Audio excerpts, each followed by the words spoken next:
جب یہ روح تمہارے حلق تک، تمہارے نرکھرے تک پہنچ جاتی ہے، جب یہ روح تمہارے نرکھرے تک، تمہارے حلق تک پہنچ جائے گی، موت کے اوپر بہت سی آیتیں سنی ہوں گی، سنیے یہ آیت۔ جب ملک الموت روح نکالتا ہے، قبض کرتا ہے، تو یہ روح جب نکلتی ہے تو جانتے ہو پہلے کہاں سے نکلتی ہے؟ یہاں سے۔ آپ دیکھیے گا، کبھی کسی مرنے والے کے قریب بیٹھیے گا، جب اس کی سانسیں چل رہی ہوں تو آپ دیکھیں گے پہلے اس کے نیچے کا حصہ بیکار ہوتا ہے۔ یہ روح یہاں سے نکلتی ہے، پیر کے تلوے سے، اور نکلتے نکلتے یہاں آتی ہے، یہاں سے یہاں آتی ہے، آتے آتے پنڈلی میں آتی ہے۔ وَالْتَفَّتِ السَّاقُ بِالسَّاقِ، پنڈلیاں پنڈلیوں سے ٹکرانے لگتی ہیں، روح اور نکلتے نکلتے پھر گھٹنوں پہ آتی ہے۔ نوجوانوں، بوڑھوں، بزرگوں، علماء بھی، جلسہ کمیٹی کے ممبران بھی، مدرسے کی کمیٹی کے ذمہ داران بھی، ہم مولوی بھی، سب اس میں شامل ہیں، اور ایک دن ہمیں اور آپ کو سب کو اس راستے سے گزرنا پڑے گا۔ کچھ گزر چکے ہیں، کچھ گزر رہے ہیں، کچھ گزرنے والے ہیں، لیکن سب اس راستے سے گزریں گے۔ یہاں سے روح نکلتی ہے، گھٹنے تک آتی ہے، گھٹنے سے نکلتے نکلتے ہماری ران تک آتی ہے،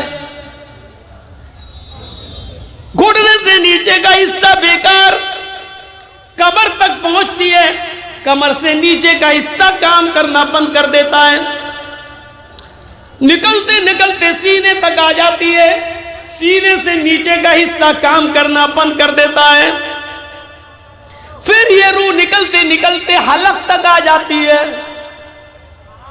ملک الموت روح کھینچ رہا ہے، حلق تک آ گئی۔ جب حلق تک آتی ہے تب آنکھیں پھٹ جاتی ہیں، بڑی بڑی آنکھیں ہو جاتی ہیں، آنکھیں موٹی موٹی۔ قرآن نے ان دونوں چیزوں کو ایک ساتھ ذکر کر دیا۔ فَلَوْلَا اِذَا بَلَغَتِ الْحُلْقُومَ، جب یہ روح نکلتے نکلتے تمہارے حلق تک پہنچ جائے گی، اور پھر حلق سے نکلتے ہوئے آنکھ، ناک اور کان، ان تین راستوں سے روح نکلتی ہے۔ جب ان تینوں راستوں سے روح نکلنے لگتی ہے تو انسان مرنے والا اپنی آنکھوں سے ملک الموت کو روح نکالتے ہوئے دیکھتا ہے، اس کو لے جاتے ہوئے دیکھتا ہے کہ روح نکال کر لے جائے گا، اور اس کے ارد گرد بہت سے فرشتے بیٹھے۔ قرآن نے اسی چیز کا نقشہ یوں کھینچا ہے، وَأَنْتُمْ حِينَئِذٍ تَنْظُرُونَ، اے دنیا والو، اس وقت تم اس روح کو نکلتے ہوئے اپنی آنکھوں سے دیکھو گے۔ خریدو لاٹری، پیو شراب، کھیلو جوا، لیکن اس راستے سے گزرو گے، گزرو گے اس راستے سے، ہم بھی اور آپ بھی۔ قرآن ایک تیسری طرف اشارہ کرتا ہے، وَنَحْنُ أَقْرَبُ إِلَيْهِ مِنْكُمْ وَلَكِنْ لَا تُبْصِرُونَ، اس وقت تمہارے سب سے زیادہ قریب ہم ہوتے ہیں۔ اللہ کیا کہہ رہا ہے؟ وَنَحْنُ أَقْرَبُ إِلَيْهِ مِنْكُمْ، اس وقت تمہارے سب سے زیادہ نکٹ، تمہارے سب سے زیادہ قریب ہم ہوتے ہیں۔ وَلَكِنْ لَا تُبْصِرُونَ، لیکن تمہاری آنکھیں مجھے نہیں دیکھ پاتی ہیں، تم مجھے نہیں محسوس کر پاتے ہو، تم مجھے وہاں نہیں دیکھ پاتے ہو، تم مجھے نہیں دیکھ رہے ہوتے ہو۔ تمہارے باپ بیٹھے ہیں، ماں بیٹھی ہے، بھائی بیٹھے ہیں، بہن بیٹھی، سب، لیکن وہ تمہارے اتنے قریب نہیں ہیں جتنے قریب ہم ہیں۔ ان سے بھی زیادہ قریب اللہ کہہ رہا ہم ہوتے ہیں تمہارے، لیکن تمہاری آنکھوں میں اتنی طاقت نہیں ہے کہ تم ہمیں دیکھ سکو۔ فَلَوْلَا إِن كُنتُمْ غَيْرَ مَدِينِينَ تَرْجِعُونَهَا إِن كُنتُمْ صَادِقِينَ، اگر تم کسی کے زیر مملکت نہ ہو، اگر تم کسی کے زیر نگراں نہیں ہو، اگر تمہارے اوپر کوئی سپر پاور حکومت نہیں ہے، اگر تم ہی سب سے بلند ہو، تم ہی سب سے زیادہ طاقتور ہو، تم ہی سب سے زیادہ مضبوط ہو، اور تمہارے اوپر اگر کسی کی حکومت نہیں چل رہی ہے، کسی کا کنٹرول تمہارے اوپر نہیں ہے، ترجعونہا، تو ملک الموت جو روح نکال رہا ہے اس سے وہ روح واپس لے کر اپنے اندر واپس کر کے دکھاؤ۔ اگر تمہارے اوپر کسی کی حکومت نہیں ہے اور تم پاورفل ہو تو اپنے اندر اس روح کو لے کر واپس دکھاؤ نا، ملک الموت سے وہ روح چھین لو نا، مارو مکہ اور لے لو اپنے اندر۔ لیکن نہیں، صدام حسین اس دنیا سے چلا گیا، تختے دار پہ لٹکا دیا گیا، ہزاروں لوگوں کو موت کے گھاٹ اتارنے والا، لیکن جب اس کی روح نکلنے لگی تو یہ خود سپر پاور ہو کر بھی اپنی روح کو اپنے اندر واپس نہیں کر سکا۔ ہزاروں لاکھوں یہودیوں کا قتل کرنے والا ہٹلر اس دنیا سے جب گیا تو وہ بھی اپنے اندر روح کو واپس نہیں کر پایا۔ پوری دنیا پر حکومت کرنے والا نمرود اس دنیا سے جاتا ہے، جو ابراہیم علیہ السلام سے کہہ رہا تھا۔ ابراہیم علیہ السلام نے کہا میرا رب وہ ہے جو سورج کو پورب سے، جو میرا رب وہ ہے جو زندہ اور جو جس کو چاہتا ہے زندگی دیتا ہے، جس کو چاہتا موت دیتا ہے۔ میرا رب وہ ہے جو زندہ کو مار دے، مردہ کو جلا دے۔ تو نمرود نے کیا کہا تھا؟ ارے یہ تو میں بھی کر سکتا ہوں، یعنی اپنے آپ کو سپر پاور بنانے کے لیے کیا، اے ابراہیم یہ تو کام میں بھی کر سکتا ہوں۔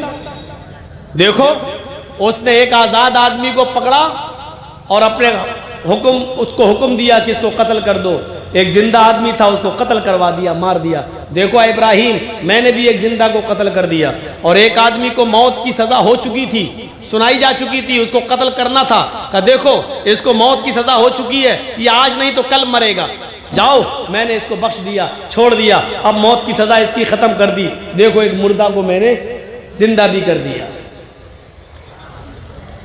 بادشاہوں کی کھوپڑی ذرا گھٹیا ہوتی ہے،